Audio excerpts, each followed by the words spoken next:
Inararo ng van ang dalawang motorsiklong nakapark sa Baguio City. Ang mga salarin nagawa pang ayusin ang mga motor bago sumibat. Nasa frontline ng balitang yan si Gary De Leon. Sa kuha ng CCTV na ito, madaling araw kahapon, sa bahagi ng Lower P. Burgos sa Baguio, nakaparada ang dalawang motorsiklo sa gilid ng kalsada. Nakausli ang ilang bahagi nito. Maya-maya, bigla itong inararo ng van. Nahagip at kinaladkad nito ang mga motorsiklo. Bumaba ang tatlong sakay ng van. Saka itinayo ang mga natumbang motorsiklo. Saka sumibat, pero nasira na pala ang mga motor.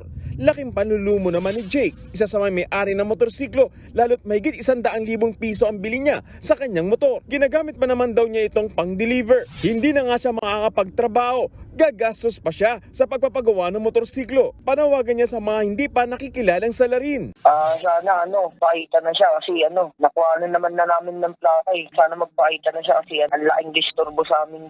Na-report na sa Baguio City Police Station 2 ang nangyari. Pero paalala naman ng mga otoridad, pumarada sa tamang parking space at wag lang sa mga gilid-gilid. Nagbabalita mula sa frontline, Gary De Leon, News 5. Mga kapatid, Julius Babaw po. Iba na ang may alam at may pakialam sa panahon ngayon.